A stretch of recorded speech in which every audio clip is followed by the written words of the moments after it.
So if you think that you touch things or you worry or you stare at it too much, then you just have to practice teaching yourself not to do that. And it can be done just like anything else, you guys. If you can practice doing push-ups on one finger, you can definitely practice this. I'd like to see you do that, by the way.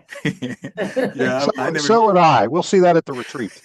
Exactly. But just start practicing, Brian, because we're Ernie and I are expecting to see that. That's right.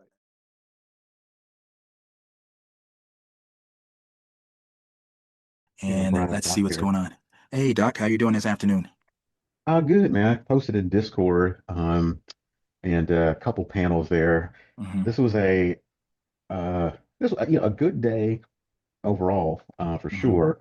This is an example of, from the time I got in, which was kind of early. We kind of hung around for a little bit, and then we kind of started to go up a little bit, for a lot of the session today. And basically, what wound up happening was I was able to win essentially put side stuff. That's the original position there in that first panel.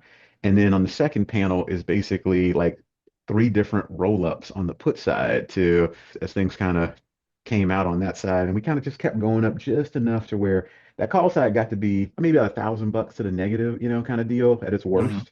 You know what I mean? And then when it finally kind of settled back down and basically was even, I decided to take it off, because I just didn't want to run the risk of something late happening.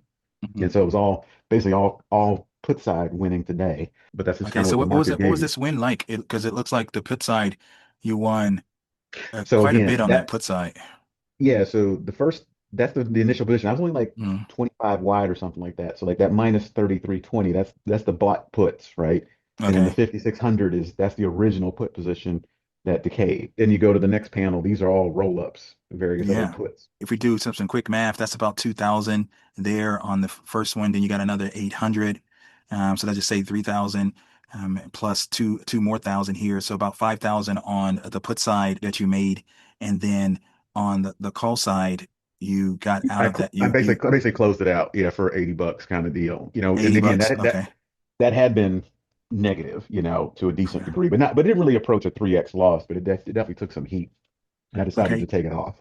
Okay. So awesome. So definitely a strong day then. This is a good day the way you do it. So Doc, explain to me when you're rolling up this put side, which you did 3 times a day. What delta, is it a delta that you do not go higher than or a delta you're looking for to put on, or is it a Actually, dollar amount?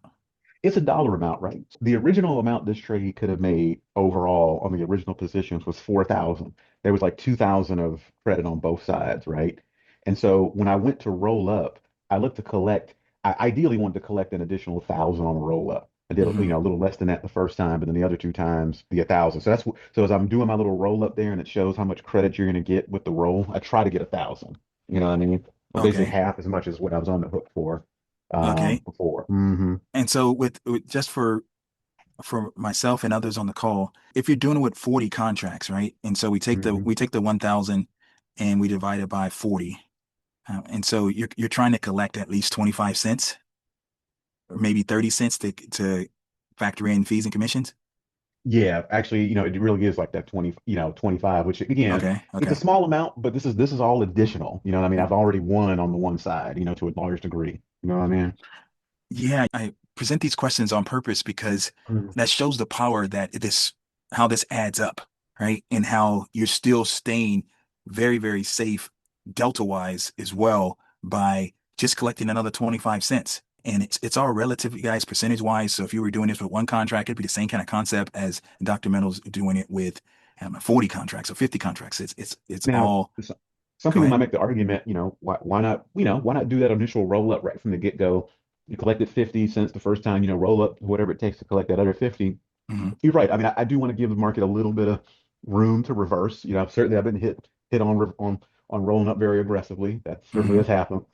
I certainly think, I don't know. I'm just a little weary of, any kind of announcements and stuff like that in this kind of era right now.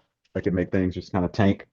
So I give myself a Okay. little bit of room to let that happen. All right. So one or two more questions. So if when you're initiating this, you're usually initiating this around a 5 to 6 delta, your short leg on it. Certainly on the put side, sometimes a Okay. little closer on the call side, but I haven't been to like as far as my initial positions, I haven't been Hmm. like double digit, like a 10 delta even. Like I can't remember the last time. Okay, Yeah. all right. Hmm. So, and just say for illustration purpose, let's say you started at a five delta on the put side. You got the premium that you wanted. You got a spread. Obviously, this time it's probably maybe a tiny bit higher delta. This time, maybe a seven or something because you only did I think a 35 or 25 point wide spread initially. So a 30-point wide spread initially. So maybe it was a seven delta or something like that. But let's just say normally it's a five delta. Even if it was a seven delta, it doesn't really matter. My point is going to hopefully be understood.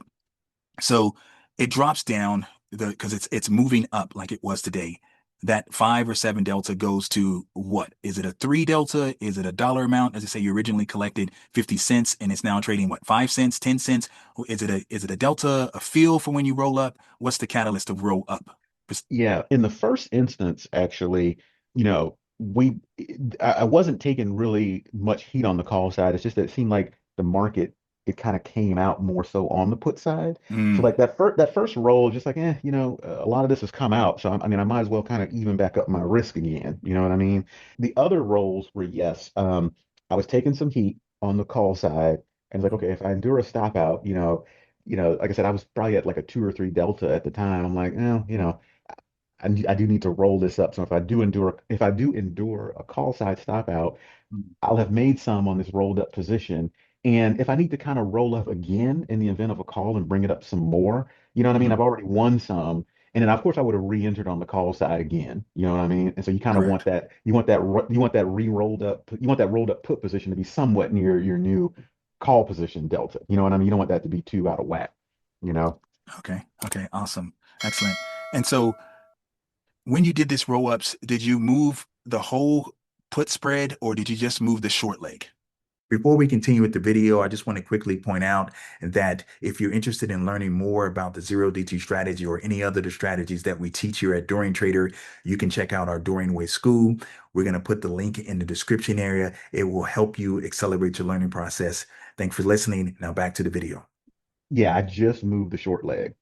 Okay. So All yeah, right. so that original 73.35, that's just kind of dead money. And and again, for I generally would have gone, 120 wide over and paid less money for that.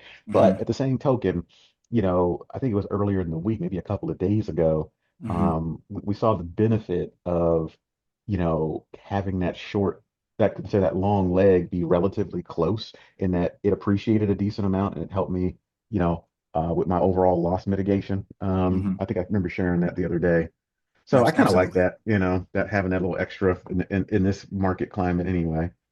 So absolutely. So one of the things I want to point out to everyone is that when you doing what we call here a partial kind of roll up, when you only touch the short leg, you're going to be able to not have to move the trade as much. When you roll, if he would have rolled the whole thing, then he would have probably had to go to a higher, not probably, he would have had to go to a higher delta to get any premium that was worth getting. And so, but when you just move that short leg, he's able to still kind of keep it in a decent low delta, kind of set himself up. So if it does reverse, it's going to have to reverse at least a decent amount before that put side becomes the problem. And so it's trade-offs to doing that though, because as the you roll up and that spread gets wider and wider, you have to understand that it's bigger risk to the downside. Not necessarily in your case, Doc, because you're gonna put a new stop loss there, but just in case the stop loss doesn't work, your spread is wider, right? And Hmm. and so the odds on your stop loss not working the way you do it is very, very small, but it's not impossible. So you got to think about that. All right, so Thomas, you have a question? Is it for Doc? Yeah.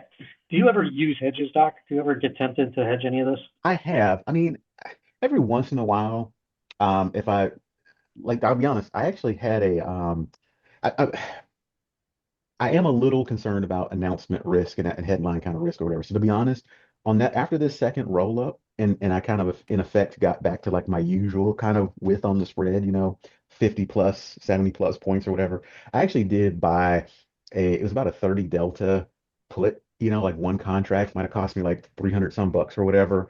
It helped out with buying power, even though I didn't technically really need it, but it was just kind of like that'd be kind of like one of these doomsday kind of things where at least, it would mitigate a loss on some kind of really big swoon, you know. But that's a very infrequent thing, you know. I haven't found like a great way to like really hedge these effectively. You know what I mean? And I don't know, Brian, you kind of hedge with some of your overnight stuff for the one DTE, but I haven't really found a great way to hedge a zero, you Yeah, know. but what's interesting, Doc, is that way back in 2022, when you did the statistical day trading course, you Hmm. talked briefly about putting Hmm. hedges on these Hmm. zero DT Yeah. trades in the same way Yeah. Awanza talks about it, in the same way I've been copying from Awanza and Uh-huh. obviously what you did, years ago, is just putting Hmm. a put spread in front of your short leg and Well, was it a put spread or was it just a one bought put? so Um, you showed both, I think, in that okay. statistical day trading course. Hmm. But definitely putting a hedge in front of the short leg though. And Yeah. and so it's it's it's something you don't do very often, but it's in the arsenal and you did it. Obviously you said you mentioned it a little, you did it a little bit today. So Hmm. so it can be done. I started to fall in love with it with the one DTE because we've had these really outsized moves that are just not normal. We went like Yeah. 4 years with just one time being in the money the next morning to this year being three times in the money. So it's The staggered hedges that Wanzer's preaching have been really lifesavers. I had two, all four legs in the money today hmm on a zero DTE, and hmm they all saved me. Okay, well that's awesome. That's awesome. Well, hey, you got to keep doing it. Then it can't hurt you, in my opinion. It might require you to have to stay in the trade longer from time to time, depending on how you structure the hedge, but it shouldn't hurt you. I put Um, one underneath my short strike, and then one at the end of the expected move. Okay, Unless, all right. So I've been calling those yeah, inside hedges, right? So you got the outside and you got the inside, and that definitely can help, right? Because the inside is cheaper than the outside one, and if it's a really big move, they're both going to, mitigate at least the loss, as Doctor said. Dr. Sophie, you got a question for Doc? Yeah, I do actually. Hi, Dr. Meadows. Hope Hi, you're doing well. Sophie. I'm doing Um, well. Yeah. oh, good. So why would you put in on a hedge? Because you have a stop loss, right? All the time because you're Hmm. busy Correct. working. Yeah. And Yeah. have you got it in tighter than usual, the stop loss? I don't know why you would do both, if you get what I mean, because I think if it exit because you're busy, if it Hmm. exits, Hmm. it's Yeah. exit. So And you're yeah. okay. And right. So, I've got the stop loss for sure, which is really the core of things. Um, Right. and once I'd rolled up just a short leg a couple of times, the overall width of the spread got to be, pretty big and whatnot. And so, admittedly, yeah, throwing the hedge on, it's an infrequent thing. It's almost like a feel kind of thing. It's like, well, I've won a decent amount. I can spare a little bit where, if we were to drop suddenly, which we have had a lot of topsy-turvy stuff, maybe the hedge could make a little bit of money. I still got my stop loss on for sure anyway. And where are you putting the stop loss now? Have you changed where you put it? Um, for the purposes, I think for, folks that are still getting comfortable with the trade, I still mandate or advocate the 3x. Have I Hmm. gone higher than that at times? Yes, I have. Right. But I don't want to kind of preach that because I just don't know if people are, if they've been trading this for like a good maybe year straight or something like that, they can probably get comfortable with the adjustments and that kind of thing, recovering from a bigger loss. But I don't want to kind of put that out there as a general thing that I'm advocating for everybody. Yeah. Absolutely, but good Yeah. question, Doc. I mean, Dr. Yeah. Sophie, very good question because you wonder, okay, well, you have the stop, you know what you most likely what you're going to lose and things like that, but it's just it's still like you said a feel. Okay, yeah, even if I get stopped, I still want to have that amount that I give back a lot less, and so that's why you would put the stop. And you can argue, why don't you just take off then? But maybe it's just it's going your direction. You just got this nervous feel for whatever reason, and you decided just to put on a little extra protection just in case the markets want to act, or misbehave, as you like to say, Doc. So, um, The any other other thing, any other questions? one more thing just to add to that, what I quite like what you do is because you can't really overmanage it because you're working at the same time, right? So it's quite good in the sense that you're distracted. You can look at it like that, that you're not constantly tinkering with it because you're busy. Do you get what I mean by that? So easy to overmanage that zero DTE. Yeah, I don't know if Doc can respond to that. He's not I, there. I think yeah, he's still he's there, gone but off to sometimes work. sometimes he gets someone comes Yeah. in. So anyway, the Anyway. I can answer it the best I think how he would answer it, and that's Yeah, it's it's a blessing and a curse with that scenario, yeah, right? Because yeah, definitely. sometimes when he's off and he's able to manage the trade, he will go bigger, and he still is most of the time successful at doing it. And then it's other times where you put on a stop and you're busy working, and your trade gets stopped out, and you're not able to come Right. back to the Yeah, trade and add it back for a while. And that yeah. could be good, and or it can be very, very bad, because the premium could, dissipate so much that you can't really get a lot back when you put the trade back on after the stop loss. Um, And he usually does come back on, by the correct, way. correct. I And think that he does, if he's stopped out, he does come back on and put it back on again from what I Absolutely. So hear. sometimes that timing can be important at times with that.